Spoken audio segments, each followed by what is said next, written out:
मैं वो शोक के रहा कोई फैक्ट चेकर नहीं चाहता है मुसलमानों को आज सदियों सवाल है। आसान नहीं होता सच के लिए लड़ना। जिसकी आवाज कोई नहीं बनेगा।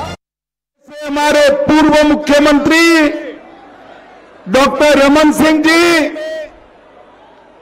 जिन्होंने देश भर के कई राज्यों के संगठन को गढ़ने में बड़ी भूमिका निभाई, ऐसे यहां के प्रभारी श्रीमान ओम प्रकाश माथुर जी, सहप्रभारी नितिन नवीन जी, नेता प्रतिपक्ष नारायण चंदेल जी, यहीं की नेत्री और सांसद बहन सरोज पांडे जी, श्री विजय बघेल जी, श्री संतोष पांडे जी, श्री मोहन मंडावी जी, श्री प्रेम कुमार पांडे जी, और आज इस विराट जनसभा में आए हुए प्यारे भाइयों, बहनों, माताओं और मेरे जिगर के टुकड़े जैसे युवा मित्रों,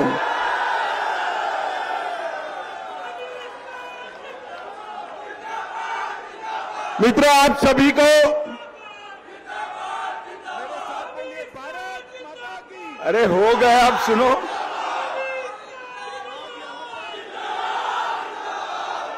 मेरे साथ बोलिए भारत माता की। मित्रों, आज यहां पर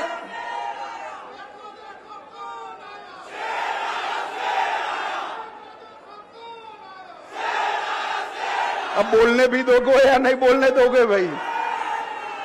शांति रखो, सुनो।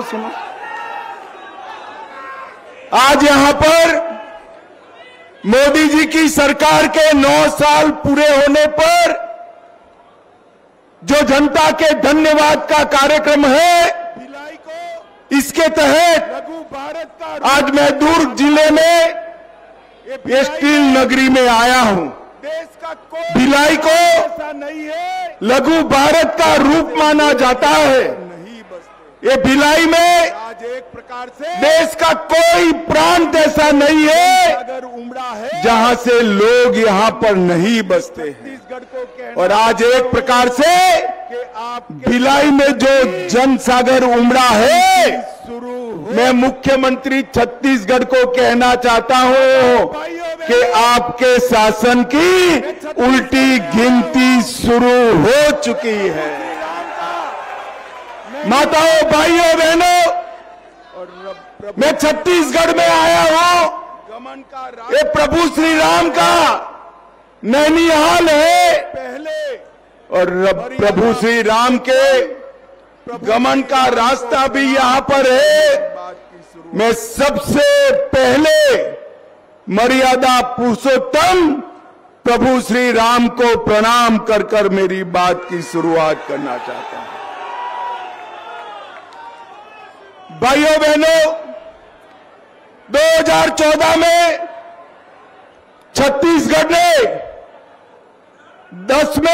11 में से 10 सीटें दी और 19 में भी 11 सीटें देने का काम इस छत्तीसगढ़ की जनता ने किया है। और आपके आशीर्वाद से मोदी जी 2 बार पूर्ण बहुमत के साथ प्रधानमंत्री बने हैं, इसलिए आपका बहुत बहुत धन्यवाद। मुझे बताओ भाई, 23 में यहां विधानसभा का चुनाव है, मुझे बताओ 23 में किस पार्टी की सरकार बनेगी? जोर से बोलिए, किस पार्टी की सरकार बनेगी? और मुझे बताओ 24 में राहुल बाबा और मोदी जी कौन प्रधानमंत्री बनेगा? अरे जोर से बोलो, कौन प्रधानमंत्री बनेगा?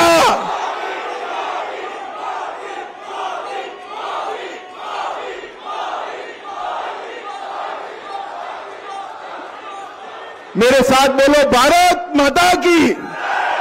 मित्रों, ये 9 साल के अंदर मोदी जी ने ढेर सारा परिवर्तन किया है।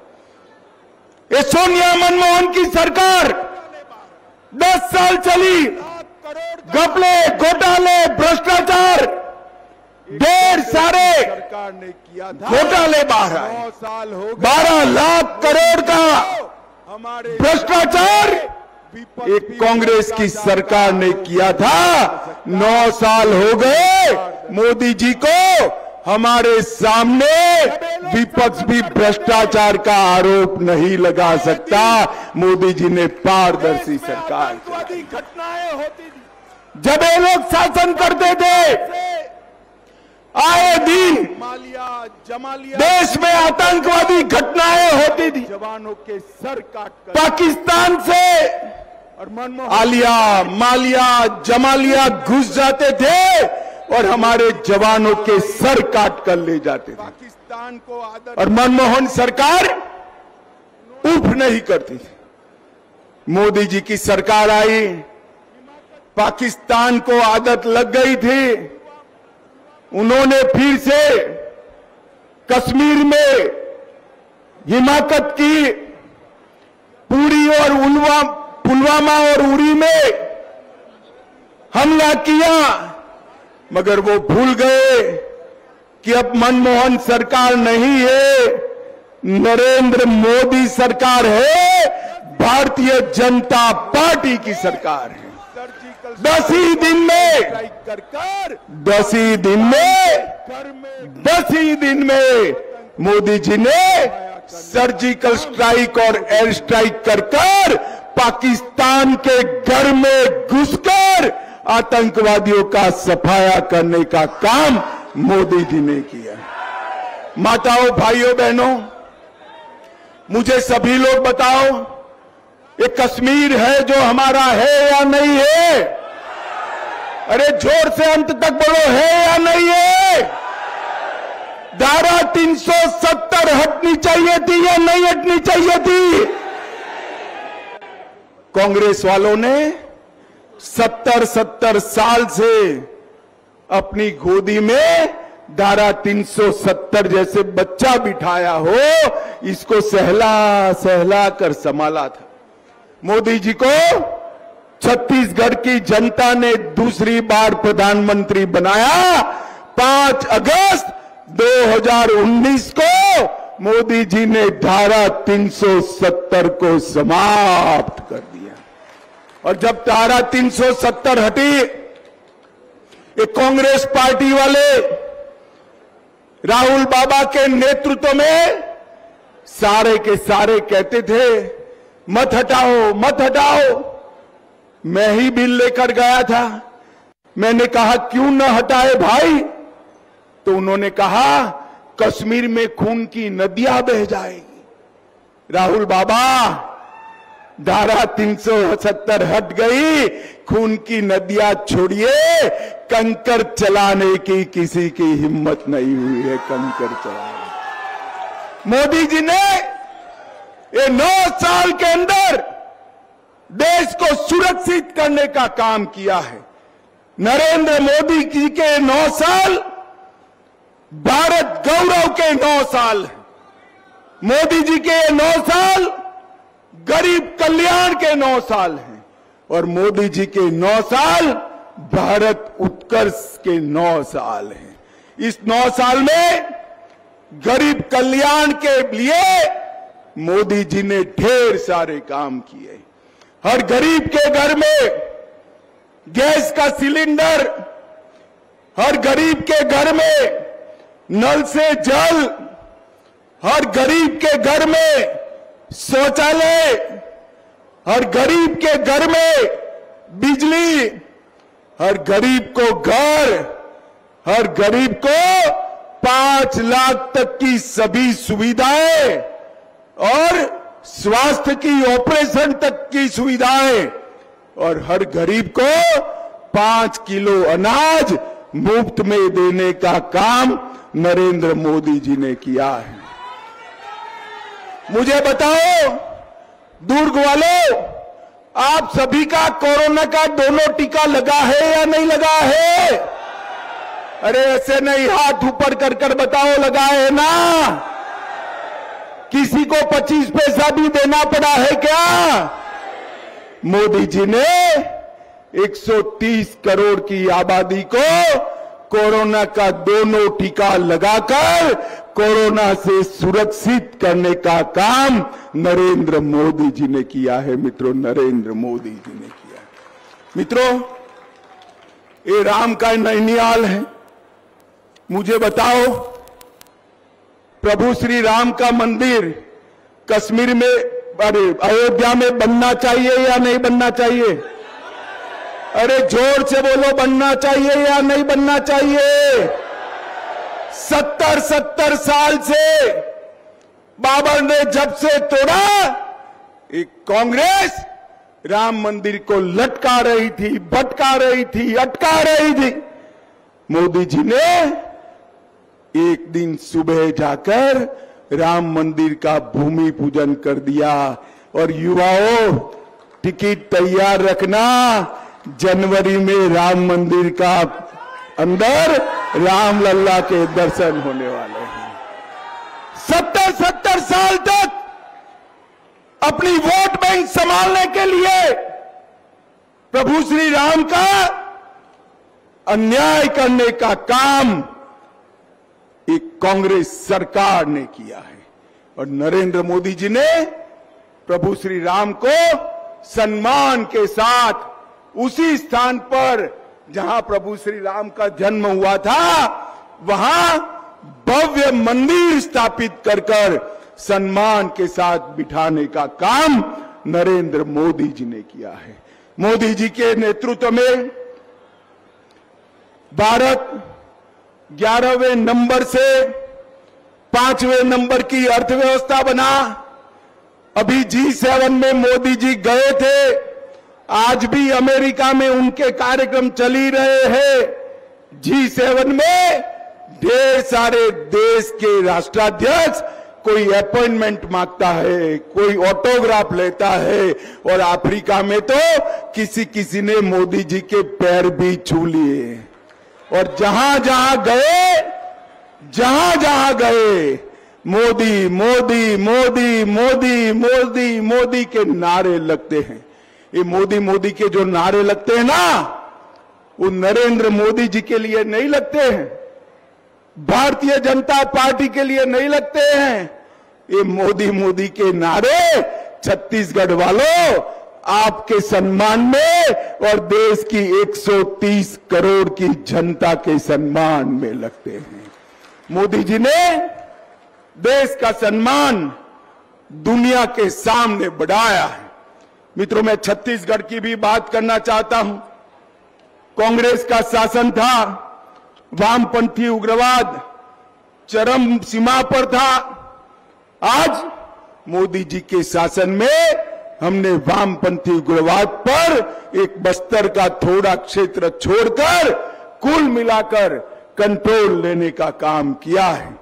मित्रों, मोदी जी ने आदिवासी समाज की बेटी को राष्ट्रपति बनाया, पिछड़ा वर्ग को अपना आयोग देकर संवैधानिक मान्यता दी, और दूसरी ओर एक सरकार बची है कांग्रेस की यहां छत्तीसगढ़ की। क्या कर रहे हैं बघेल साहब? घोटाले पे घोटाले, घोटाले पे घोटाले, घोटाले पे घोटाले।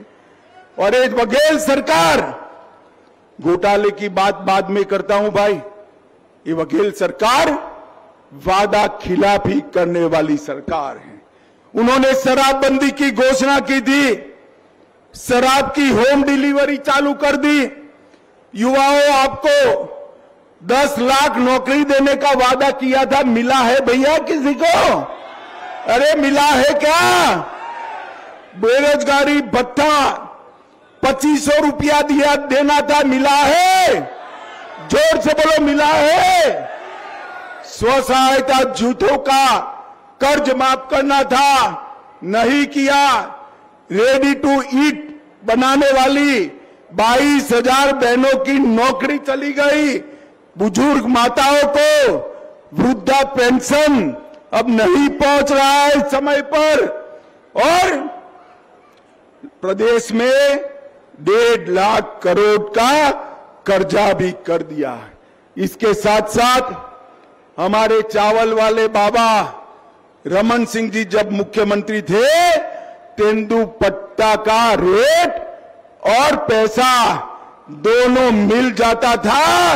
आज लगभग तेंदुपत्ता का 500 करोड़ रुपया गरीब आदिवासियों का बकाया है। बघेल साहब, आपको शर्म आनी चाहिए।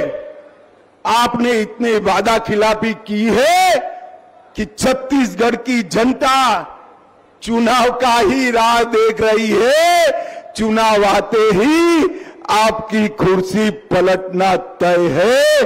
फिर से भारतीय जनता पार्टी की सरकार। ये सरकार ने ढेर सारे घोटाले किए। शराब घोटाला 2000 करोड़, कोयला घोटाला परिवहन का 500 करोड़, गरीब अन्न योजना में 5000 करोड़ के घोटाले का आरोप, गोठान घोटाला 1300 करोड़ का आरोप, पब्लिक सर्विस कमीशन का घोटाला, लाखों लोगों से नौकरी के सामने पैसे मांगे गए। कोरोना सेस लगाया मगर खर्च नहीं किया, और डिस्ट्रिक्ट मिनरल फंड में से भी लगभग 700 करोड़ रुपया के घोटाले के आरोप प्रदेश अध्यक्ष कांग्रेस स्वयं कर रहे हैं। माताओं, भाइयों, बहनों, मुझे बताओ, इतने घोटाले करने वाली सरकार को फिर से चुनना चाहिए क्या? अरे जोर से बोलो, चुनना चाहिए। ये सरकार हर मोर्चे पर फेल गई। आदिवासी इलाकों में हजारों बच्चे इलाज के अभाव में मारे गए हैं। 13,000 से ज्यादा नवजात शिशु मारे गए। संरक्षित पंडो जनजाति के सैकड़ों लोग कुपोषण का शिकार बने, और इसके साथ साथ 1000 किसानों ने आत्महत्या की है। बघेल जी, आपको शर्म आनी चाहिए, शर्म। 5000 से ज्यादा बलात्कार इस छोटे से प्रदेश में हुए हैं। और मित्रों, ये चावल का यश ले रहे हैं। आज मैं आपको बताना चाहता हूं, मोदी जी ने लगभग 61 लाख टन चावल, मतलब 92 लाख मैट्रिक टन धान खरीदने का काम किया है, और 74,000 करोड़ रुपया, 74,000 करोड़ रुपया नरेंद्र मोदी जी ने भेजा है। और ये कह रहे हैं मैं चावल खरीदता हूं। मित्रों, मोदी जी ने 74,000 करोड़ रुपया किसानों के बैंक अकाउंट में भेजा है। कितना भेजा है, जरा जोर से बोलो, जोर से बोलो, कितना? और ये छत्तीसगढ़ सरकार ने कितना दिया? 12,600 करोड़ रुपया। मुझे बताओ भाई, 74,000 करोड़ ज्यादा है या 12,000 करोड़ रुपया? जोर से बोलो। तो किसने किसानों का चावल खरीदा? नरेंद्र मोदी सरकार ने खरीदा है। ये झूठ बघेल जी बोलना बंद करे। 90% पैसा नरेंद्र मोदी सरकार ने दिया है। 92 लाख टन धान नरेंद्र मोदी सरकार ने खड़ा है। और ये पूरा जो सिस्टम है ना, जिसके आधार पर आप कूद करते हो, ये पूरा धान खरीदी का सिस्टम हमारे रमन सिंह जी ने बनाया है। मित्रों, रमन सिंह जी ने बनाया है। मित्रों, इस छत्तीसगढ़ को भारतीय जनता पार्टी ने बनाया था।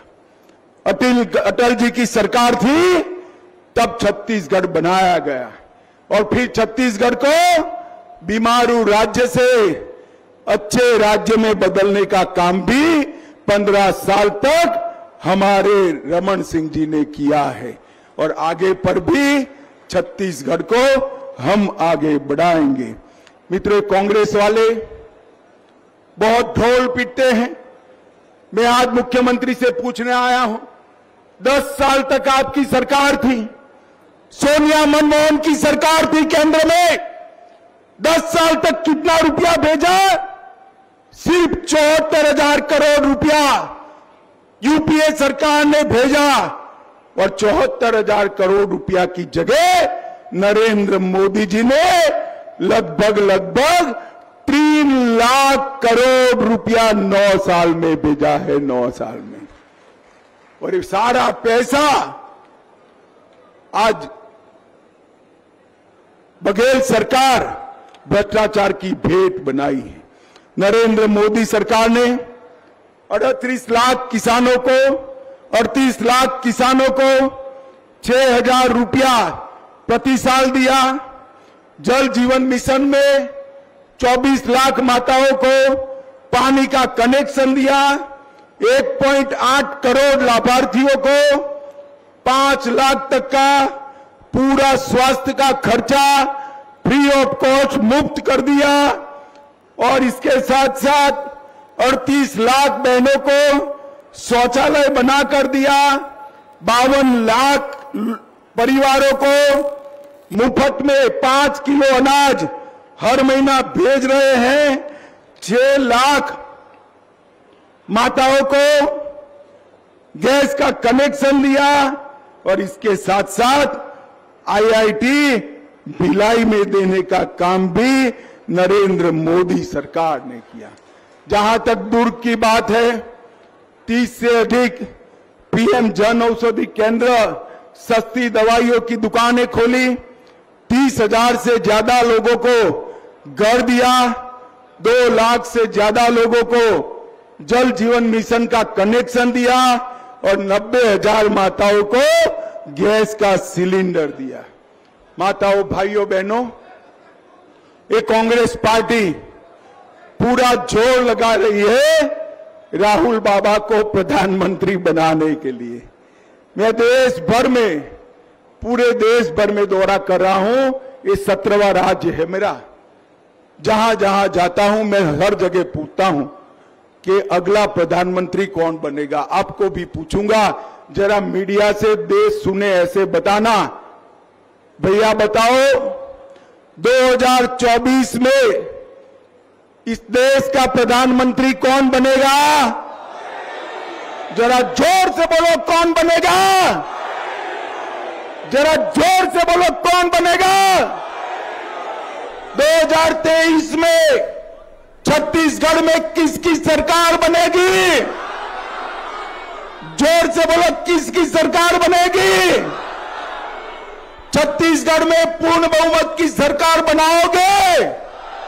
जोर से बोलो, हाथ उठाकर बनाओगे? कमल के निशान पर बटन दबाओगे? 24 में फिर से मोदी जी को प्रधानमंत्री बनाओगे? तो मेरे साथ दोनों हाथ उठाइए, उठाइए दोनों हाथ, विजय के संकल्प की मुट्ठी बींचे और प्रचंड आवाज से बोलिए, भारत माता की, भारत माता की, भारत माता की, वंदे वंदे वंदे। आप सभी का बहुत बहुत धन्यवाद। नमस्कार। सीधा प्रसारण आप छत्तीसगढ़ के दुर्ग से देख रहे थे। केंद्रीय गृह मंत्री और भाजपा के वरिष्ठ नेता अमित शाह ने यहां पर जन